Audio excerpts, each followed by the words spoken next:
Hey there everybody, this is Matt with Max Videos, and today we're going to be doing a double header on The Maze Runner by James Dashner. Now, The Maze Runner is a part of a 4-part series. Originally the series was 3 parts, but they added a prequel, and but today we're just going to be reviewing and comparing the first book and the first movie, which is The Maze Runner. Now, Maze Runner is about a boy named Thomas who wakes up without any memories other than his name in a elevator, and when he reaches the top, he finds himself in a glade, and he's surrounded by younger men. Come to find out that this is the glade, which is encompassed by a giant series of maze. Now, this place is filled with just younger boys, like 18 and younger. And all of them are just like Thomas in the fact that they have no other memories before entering the maze other than their name. All they know is they've been put in here by the people they call the creators. And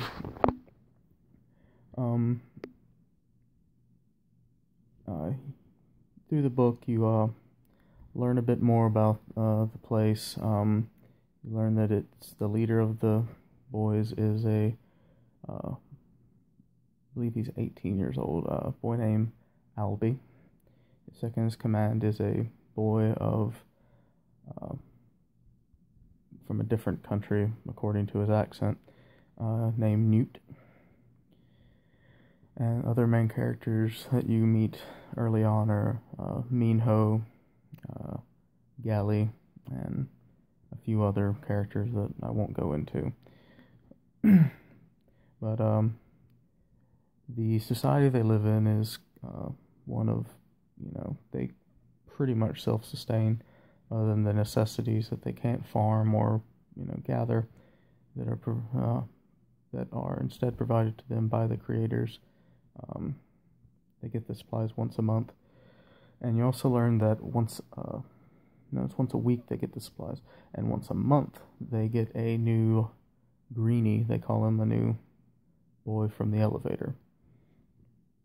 Now, there's different jobs throughout the complex that they live in, and there's anything from, the Dracos that farm, the slicers that butcher the livestock and whatnot, the people that clean, the medjacks, which are the medics, the kitchen staff, who's run by a man whose name is Frypan.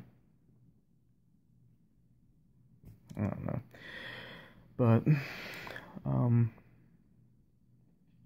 Thomas is different from the other boys, and that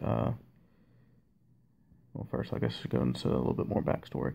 The creatures that guard the maze are called the Grievers.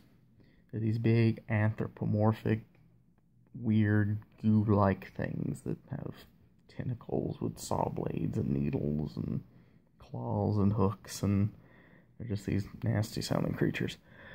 And if they sting you, you have to be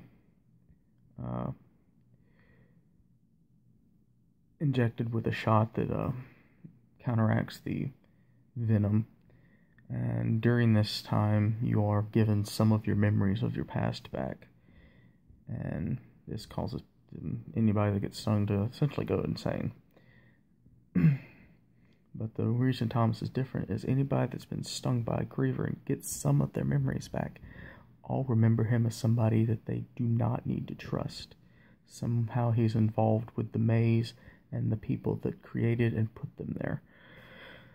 One boy actually tries to kill him early on and is banished to the maze. And the maze is open during the day, but closes at night, and that's when the Grievers come out, is at night. And the runners, who is headed up by a man named Mean Ho, fun name, had a good chuckle once or twice when I heard it. I guess it should be said that I listened to this on audiobook. I like to, have an audiobook on my iPod for when I travel long distances. It's a good way to, do something productive with those long hours on the road. But,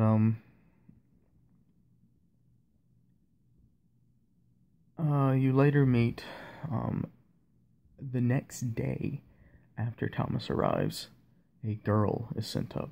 So that's two unprecedented things. First, it's a woman instead of a man. It's full of guys. This is, a giant maze of men. But Teresa comes, and the second unprecedented thing is it's the next day after Thomas arrives. It's always a month in between each greenie. But, she comes up and she has a note that says she's the last one. And a series of events go into, play. I'm not going to really go too far in. I don't want to spoil the book for you. I don't want to go into any of the big details. But let's now compare the book with the movie. The movie came out, I want to say it was about about 2 years ago, I'd say. And frankly, it's a rough adaptation. I'm not talking like Aragon rough, but it's not good. It's kind of like the Percy Jackson movies. They get the main story kind of there, but it's the details they miss. For instance, the Grievers.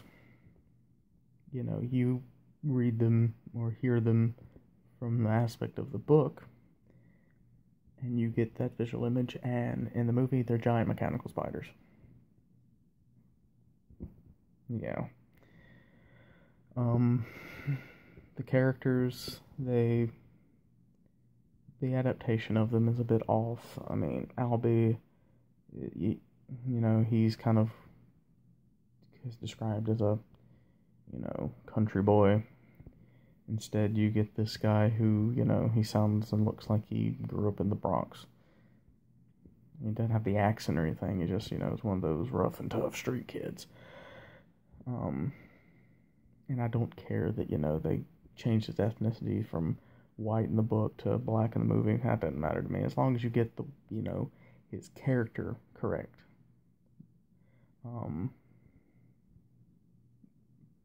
Newt, and this is strictly because I listened to it. The person reading it on the audiobook has some artistic, liberties. They just say he has a foreign accent. The reader for the audiobook went Irish, the movie went British. So, I can't fault them there. But, the movie itself got, reviews from both critics and audiences alike. Because of the fact that they did it weirdly. It's, and they skipped whole days. They would cram junk into small bits. They made some characters disappear. I mean, I don't even think you meet the other group leaders in the movie. At least I don't recall it. And overall, the movie to book is, I'd give it like a 3 out of 10 on adaptation. And not saying the movie's bad. Just don't read the book and then watch the movie. I beg, if you don't do it, you're going to be disappointed. Watch the movie. If you haven't read the book, fine. Watch the movie, then read the book. It's a lot better that way. Which, maybe that's what they were going with. They left so much out of the movie that you're like, I want to know what actually happened, so you go read the book. If so, congratulations, fantastic marketing. I doubt that was their intention, though, because they went and made a second movie. And I haven't seen the Scorched Trolls movie. From what I hear, another bad adaptation. Again, I'm not going to spoil anything for you, but they threw zombies in there. Nobody asked for zombies. But yeah, I highly recommend either reading the Maze Runner, listening to it, anything. It's a great book. I really loved it. But that's all for this doubleheader. I don't know if I'd call these reviews as much as comparisons. I guess it's a review. Sure, why not? But yeah, that's all for this this episode. And